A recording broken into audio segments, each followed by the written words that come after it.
Okay, good morning, good afternoon, students. Welcome to the 36th lecture of Unit 4 from Refrigeration and Air Conditioning subject. In the last class, we have discussed about the concepts of ammonia hydrogen refrigeration system and lithium bromide refrigeration system and some of the problems related to the refrigeration system. Today in this class, we will discuss about the comparison of NH3 water to calcium carbide CaCl2 and comparison of compression refrigeration system versus absorption refrigeration systems and some of the problems related to that. Okay, yes. So the topic is the comparison, the comparison of refrigerant liquid absorbent combination, that is NH3 water with refrigerant solid absorbent combination, that is NH3 CaCl2. So here the topic is we are comparing the difference between liquid type of refrigeration system with solid means CaCl2, liquid means water. The solid absorption system has following main advantages. So coming to the solid type, that is CaCl2, the amount of refrigerant cycled in relation to the amount of absorbent is larger for the solid absorbent than the liquid absorbent. So what is the first point saying? Coming to the advantages, the amount of refrigerant cycled means the one cycle, the process, how the refrigeration process takes place in a chart, in a diagram, one cycle. So here the solid type is very larger than that of the liquid type. That is the first point. Therefore, in solid absorbent system, the thermal capacity of the salt contributes little, but heat required in the generator is less compared to the water in a aqua ammonia system. So that is a concept in this solid type of system. Next, second one, the solid absorption system is extremely robust. The solid absorption system, that is CaCl2 NH3, is extremely robust not only in mechanical sense but also with respect to the adverse operating conditions. The performance is remarkably insensitive to the changes in both condensing and evaporating temperatures. So, the solid absorption cycle has one major drawback. What is the drawback here? The heat of reaction is large compared to that of the liquid absorbent, approximately twice the latent heat of the vaporization. So, what is the second point says? So, here the solid absorbent has extremely robust in nature because of the mechanical sense, but also it will operate in critical and adverse conditions. Okay, and the performance of the solid system is heavy and more than that of the liquid system, and the heat rejection is also large when compared to the liquid type of system. So, however, the COP for solid absorption cycle is still higher than that of the liquid absorption cycle. So, the difference between the condensing temperature and the evaporating temperature is large. Okay, so the solid absorbent combination is ideally suited for what? Intermittent operation in solar energy. Okay, so finally, what is the conclusion? It is saying the solid absorbent combination is ideally suited for not for continuous type but for intermittent operation in solar energy. Okay, now the advances of vapor absorption system over the compression refrigeration system. So this comparison is between compression refrigeration system, vapor compression refrigeration system versus vapor absorption refrigeration system. అంటే unit 3లో మనం చదువుకున్న vapour compression refrigeration system versus unit 4లో మనం చదువుకుంటున్న vapour absorption refrigeration system. The advantages are, in a vapor absorption system, the only moving part of the entire system, the only moving part of entire system is the pump, which has a small motor. So the operation of this system essentially quiet and is subjected to the little wear. Next, the vapor compression system of the same capacity has more wear and tear, noise due to the moving parts of the compressor. Next, The vapor absorption system uses a heat energy to change the condition of the refrigerant from the evaporator. So the vapor compression system uses mechanical energy to change. Okay, the vapor compression system uses the mechanical energy to change the condition of the refrigerant from the evaporator. Now, the vapor absorption system are usually designed to use the steam either high pressure or low pressure. The vapor absorption systems are usually designed to use the steam or high pressure or low pressure. The exhaust steam from furnaces and solar energy may be also used. So the system can be used where the electric power is difficult to obtain or very expensive. So what is the point says here? The exhaust steam from the furnaces and solar energy may also be used for this vapor absorption system. Okay, next the fourth point. The vapor absorption system can operate at reduced evaporator pressure and temperature by increasing the steam pressure out to the generator. So what is the point here? Vapor absorption VAS can operate at reduced evaporator pressure and temperature by increasing the steam pressure to the generator with a little decrease in the capacity. So whenever we are changing in the capacity, automatically the temperature and evaporation pressure changes can also be reduced. But the capacity of the vapor absorption system drops rapidly with lowered evaporator pressure. So these are the advantages over vapor compression refrigeration system, VCR versus VAR. Got it? Okay. Next, fifth one. The load variations do not affect the performance of vapor absorption system. The load variations are met by controlling the quantity of aqua circulated and the quantity of steam supplied to the generator. The performance of vapor compression system at partial loads is poor. In the vapor absorption system, the liquid refrigerant leaving the evaporator has no bad effect on the system except that of the reducing the refrigerating effect.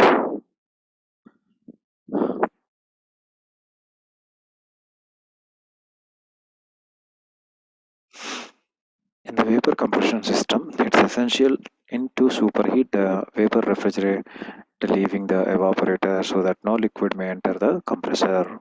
The vapor absorption system can build in capacities. The vapor absorption system can build in capacities well above 1000 tons of refrigeration each, which is the largest size for single compressor units. So the space required and automatic control requirements favor the absorption system more and more as a desired evaporator temperature drops. So these are the advantages of vapor absorption system over vapor compression system. So moreover, with these two topics, the solid absorbent system is good than that of the liquid type, and the advantages are more for the vapor absorption type than that of the vapor compression type.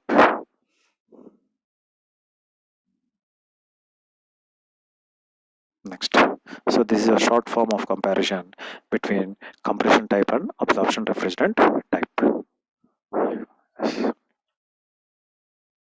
Yes. Yes.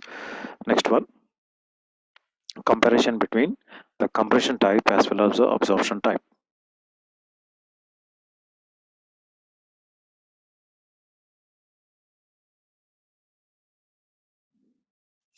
So in the compression refrigeration system, here the work operated, here it is heat operated. So in the compression type, in the third unit what we have discussed, it is operated with the mechanical work operated. In the absorption type, here we are using the mechanical heat operated type of mechanism. Here the quotient of performance is high, whereas in the absorption system the quotient of performance is low and currently maximum up to 1.4. Now next point, the COP and the capacity are very sensitive to evaporator temperatures, right? But here the performance not very sensitive to evaporator temperatures. Next, system COP reduces considerably at part loads. So what is the point says here? The system COP, the system coefficient of performance reduces considerably at part loads, whereas the COP does not reduce significantly with the load. So here it is reducing considerably at a part, means partially we are reducing the loads, but here it does not reduce as a load. Next point, the liquid at the exit of evaporator may damage the compressor. So what is the point says? The liquid at the exit of evaporator may damage the compressor. Whatever the liquid is going at the exit point will damage the compressor frequently, but the presence of liquid at evaporator exit is not serious problem in the absorption type of system. Next, in the compression type we are having many moving parts, but whereas in the absorption type, because of the absorber, we are having very less moving parts. Next, the regular maintenance is required for a compression refrigeration system, but here we are using very less maintenance system. Next,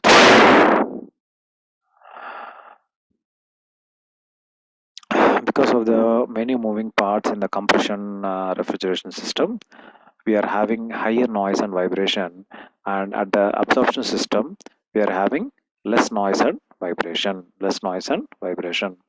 Next, small systems are compact and large systems are bulky, right? The small systems are compact and large systems are bulky in nature, but here the small systems are bulky but large systems are compact. So here we are having both. The small systems are compact and large systems are bulky. Here small systems are bulky and large systems are compact. Next, economical when electricity is available. Economical when electricity is available. But here economical where low cost fuels or waste heat is available. So here in the compressor type of system, electricity is available and it is economical. But here low cost fuels or waste heat is available, which is economical in the absorption type of system. So when you get a question in the exam, the comparison between vapor compression VCR versus VARS, so you can write these points as a simple meaning, right?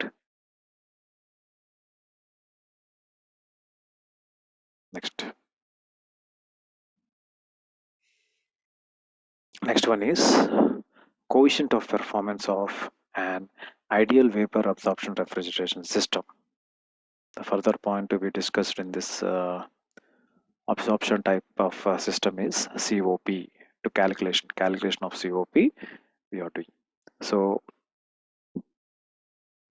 let us consider QG is a heat given to the refrigerant in the generator.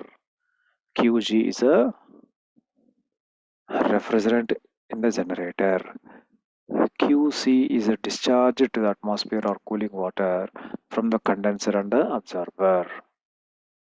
Next, QE is absorbed by refrigerant and the evaporator.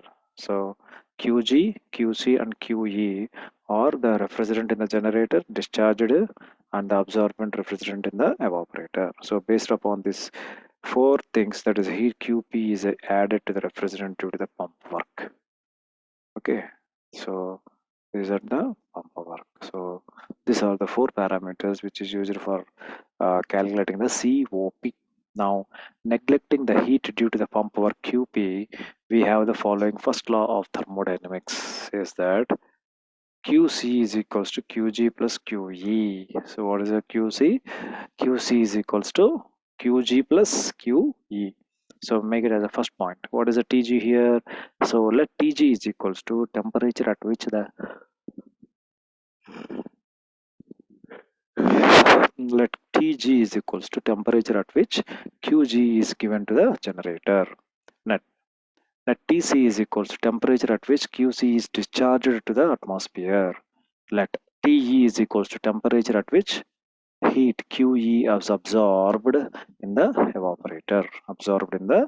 evaporator. Now, since the vapor absorption system can be considered as a perfectly reversible system, therefore, the initial entropy of the system must be equal to the entropy of the system after the change in its condition. So these are the points to be discussed for this coefficient of performance, that is QC, QG, QE and QP, which is neglected. So based upon these three things, we can frame from the equation 1. What is the equation 1? So QC is equals to QG plus QE. But here,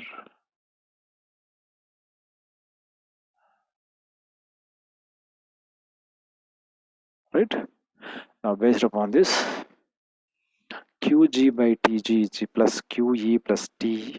QE by TE is equals to QC by TC. So that implies QG plus QE by TC. So from the equation 1, that is equals to QG by TG minus QG by TC is equals to QE by TC minus QE by TE. That implies QG. Okay, so common this quantity TC minus TG divided by TG minus TG into TC, that is equals to QE TE minus TC divided by TC into TB. Next, so QE is equals to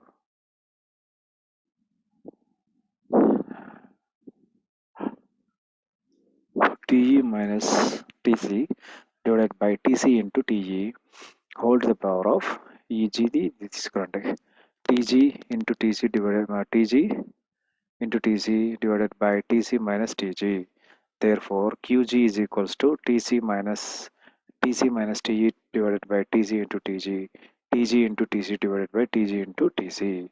Therefore, QC is equals to TC of TC minus TE divided by TE to the power of whole TG divided by TG minus TE, which is equation 3. So this is equation 2, this is equation 3. Now see the absorption refrigeration system, how it operates. So you are having a purple color one gray, the water one gray. Where we get these problems, right? So the process is going in this fashion.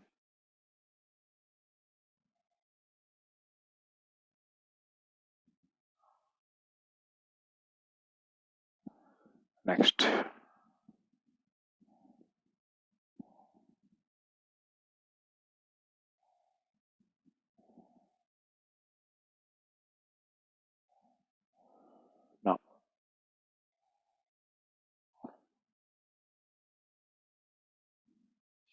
Now, the maximum coefficient of performance of the system is given by COP maximum is equals to QE by QG. That is equal to QE divided by what is QG? QG is equals to QE of TC minus TE divided by TE into TG minus TG minus TC. TG by TG minus TC. So upon simplifying that, we are having TE by TC minus TE into TG minus TC by TG, the equation 4. So it is noted that the expression TE by TC by TE is a coefficient of performance of Carnot refrigeration working between the temperatures limits TE and TC. Now the expression TG minus TE by TG is the efficiency of a Carnot engine working between the temperature limits TG and TC. Therefore, the maximum COP is written as COP is equals to COP into Carnot into efficiency of the Carnot cycle. Therefore, COP max is equals to TE by TC minus TE into TG minus TA by TG. Therefore, the TA is equals to temperature at which the heat QA is discharged from the absorber. So, this is the COP max what you are getting, and at the fluctuation level, some of the things are skipped. Now, coming to the problems based upon this POs, coefficient of performance of this system. So let us consider the first problem example.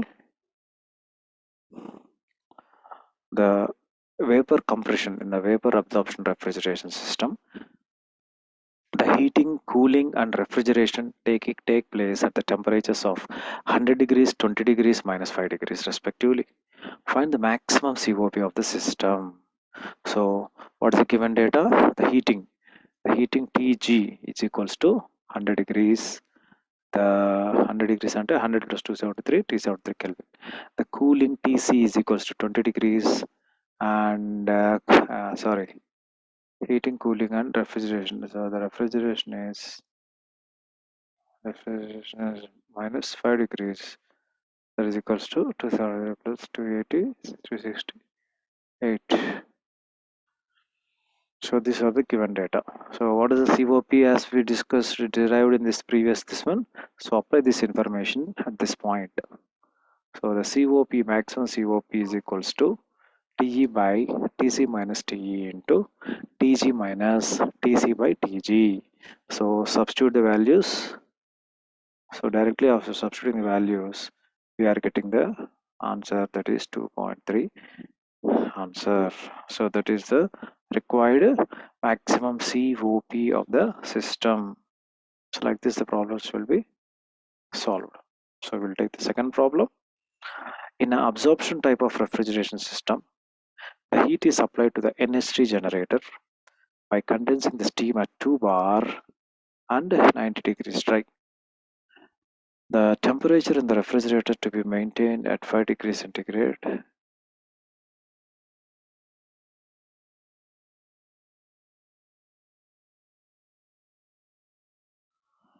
So minus 5 degrees centigrade. Find the maximum COP possible. Now, if the refrigeration load is 20 tons and the actual COP is 70% of the maximum COP, find the mass of the steam required per hour. Take the temperature of the atmosphere is 30 degrees centigrade. Now, given the solution,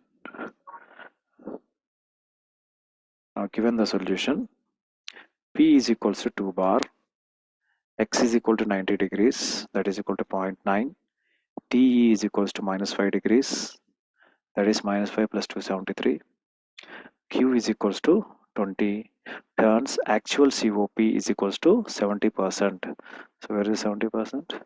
See here, COP is equal to 70% and TC is equals to 30 degrees, that is equal to 273 plus 30, 303 Kelvin. So first, this is a concept.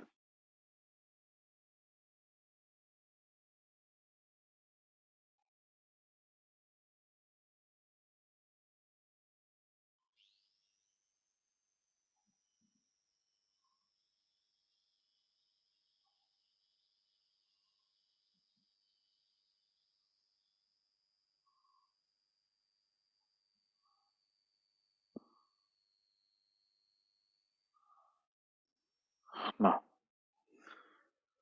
the given data P is equal to 2 bar, X is equal to 90 degrees, and T is equal to minus 5, that is minus 5 plus 273, and TC is equals to 30 plus 273, 303. So based on this, we have to find the maximum COP. From the steam tables, we find the saturation temperature of steam table at 2 bar. 2 bar, what is the temperatures? TG and TC. So TG is equal to 120.2 and 120.2 plus 273, 393. Therefore, the maximum COP is equals to same formula. In that one, this formula TE by TC minus TE into TG minus TC by TG. So substituting the values directly, we are getting 1.756. Therefore, the mass of steam table per hour, the mass of steam table per hour is, we know that the actual COP is equal to 70% of maximum COP. Therefore, 70% of maximum COP ante vachina value ki 70% means 0.7 into 1.756, that is to 1.229. Therefore, the actual heat supplied, refrigeration load divided by actual COP, that is equal to, what is the refrigeration load? 20 into 1 to 210. Actual COP is equal to 1.229, that is equal to 3417.4. Therefore, assuming that only the latent heat of the steam is used for heating purpose, therefore, from steam tables, the latent heat of the steam at 2 bar, the latent heat is equal to HFG is equals to 2201.6. Therefore, the mass of steam required per hour, that is equal to actual heat supplied by Hg, that is equal to 3417.4 divided by 2201.6. So after substituting that, You are getting the value.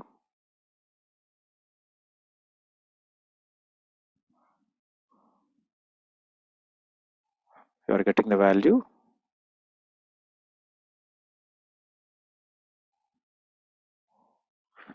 1.552 kg per minute. That is equal to 1.552 into kg into 60. That is equal to 19.93.12. 93.12 kg per hour. Okay. Next. So that is a way of assuming, and at this point of the problems, you'll get a table, or you can take value or assume value, and you can get in the problem also, right? So assume the value or take the value, whatever it is given in the question, and you can start doing the problem. Next. In an aqua ammonia absorption refrigeration system, in an aqua ammonia absorption refrigeration system of 10 TR capacity, the vapors leaving the generator are 100% pure of NH3, 100% pure from NH3.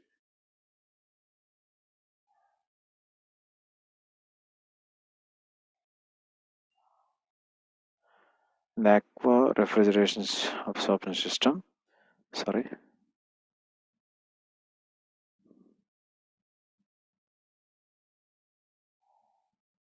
okay.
Now, in aqua ammonia absorption system, the refrigeration system of 10 TR capacity, the vapors leaving the generator are 100% pure NH3 saturated at 40 degrees, sorry,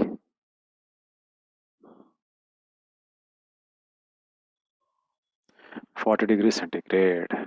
The evaporator, absorber, and condenser and generator temperatures are minus 20 degrees, 30 degrees, 40 degrees, and 70 degrees respectively.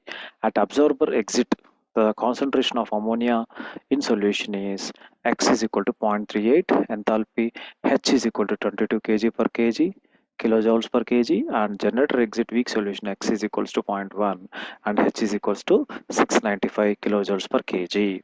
So what is the thing you have to find? Determine the mass flow rate of ammonia in the evaporator. Carry out the overall mass conversion of ammonia in absorber. Determine the mass flow rate of weak and strong solutions. Next, determine the heat rejection and absorber in the condenser. Next, heat added in the generator and the coefficient of performance. Now, what is the given solution, given data? So from the question, set 10 TR. The capacity QE is equals to 10 TR. And what is the temperature? 40 degrees. T6 is equals to 40 degrees centigrade, TE is equals to minus 20 degrees centigrade, TA is equals to 30 degrees, TC is equals to 40, TG is equals to 70 degrees, X2, X3 is equals to 0.38, H2 is equal to H3 is equals to 22, X4 is equal to X5 is equal to 0.1, X4 is equal to X5 is equals to 695 kilojoules per kg. Now the ammonia absorption refrigeration system shown in the figure 7.1. From the pH diagram, we find the enthalpy of a saturated ammonia 40 degrees. Now, the from the figure, the H6 value is equal to 1473 and the H7 value is equals to H8 is equals to 372 kilojoules per kg, and the saturated ammonia vapor H1 is equals to 1420 kilojoules per kg. Now the mass flow rate of ammonia in the evaporator. Mass flow rate of ammonia in the evaporator. We know that the mass flow rate of ammonia in the evaporator M1 is equals to 210 QE by H1 minus H8, that is equal to 210 into 10 divided by this value. So 2 kg per minute. Now by seeing the figure, the strong solution is 2 to 3, the weak solution is at 4 to 5 point, the low pressure is at the vapor V1, and for this absorber you are having the cooling water, the heat is rejected as a QA. From the figure B, 2 3 is a stronger solution going inside to the generator, and weaker solution 4 5, and it is going into the absorber, but here it is going into the generator. So the weak solution is 4 pi line, and the high pressure NH3 vapor is at 6, and heat supplied is QG. Heat supplied is QG. Therefore, the heat rejected at this point, so the 6 7 heat high pressure NH3 vapor heat rejected is at 6 through the condenser. Now the liquid ammonia NH3 is going from the condenser by the heat rejection at QC. So here the left low pressure NH3 vapor is passing from the evaporator outside, and this liquid NH3 from the condenser it is going into the evaporator, thereby low pressure NH3 is releasing, though you are having the heat absorption capacity at Q3. So these are the points to be discussed for that. Next, the mass flow rate of the weak and strong solutions.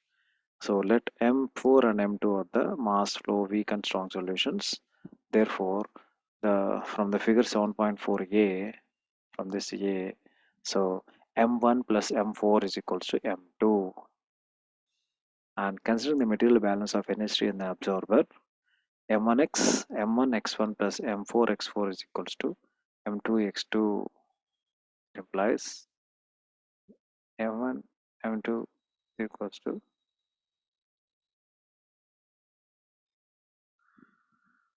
so M1 x1 plus M4 x4 is equals to M2 x2. So making this as common, M1 plus M4 of x2, equation 2. So therefore M1 x1 minus x2 is equal to M4 x2 minus x4. Therefore substituting the values, M is equals to M1 is equal to 2, 1 minus 0.38, that is equal to M4 into this one, that is equal to 0.2 to M4. So for ammonia vapor x1 is equal to 1, M4 is equals to 5.636, that is equal to M2 is equals to M1 plus M4, that is equal to 2 plus 5.636, that is equal to 7.638 is a,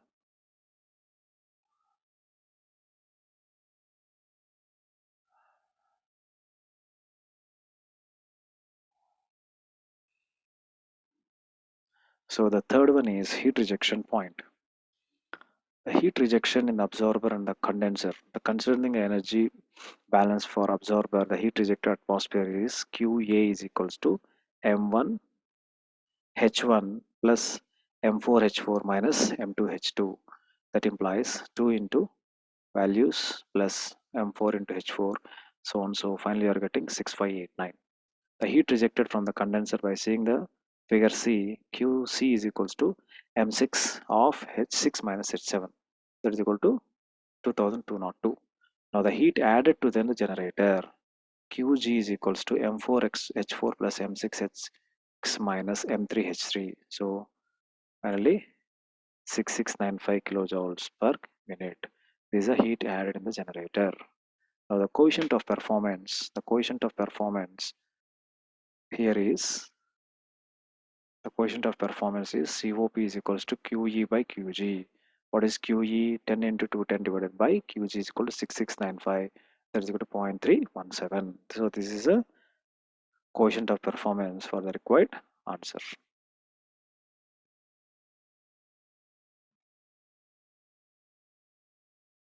So these are the problems to be discussed till here. So we'll stop the class here. We are having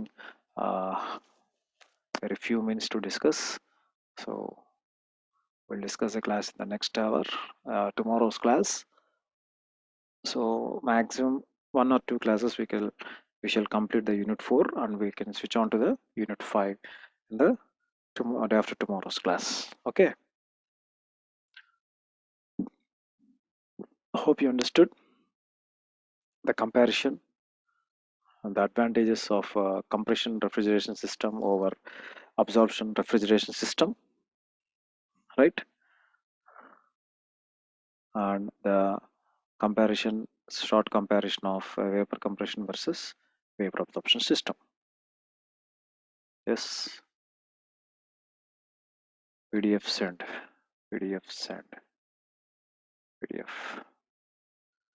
Okay, I shall send this PDF, but you are not having total concepts as per syllabus in one book. ఒక book లోపల మీరు చెప్పే topics లేవు, but I will try to send the PDF files as soon as possible once the unit is over, so that you can learn the unit wise the concepts. It will be easy for you. Okay, so tomorrow we'll discuss one problem in this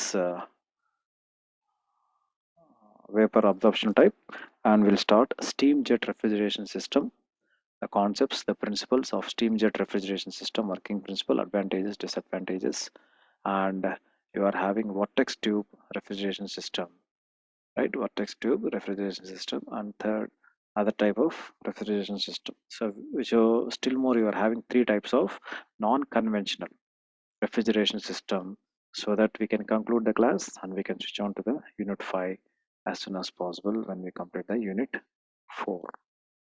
So hope you understood the concepts that have been discussed in this class. So we'll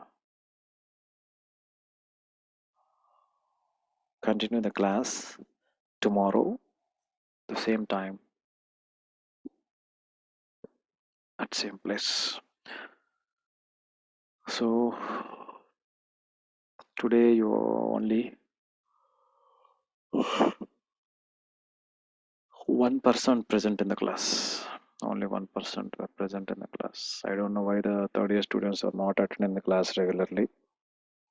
Many of the students are not attending the other subjects also. So it is up to you. So you have to suffer a lot, but make sure that get everything material and start reading, learning the concepts as soon as possible. It is up to you later. Okay. So we'll stop the class. We'll meet tomorrow. Thanks for listening to the class. Have a nice day.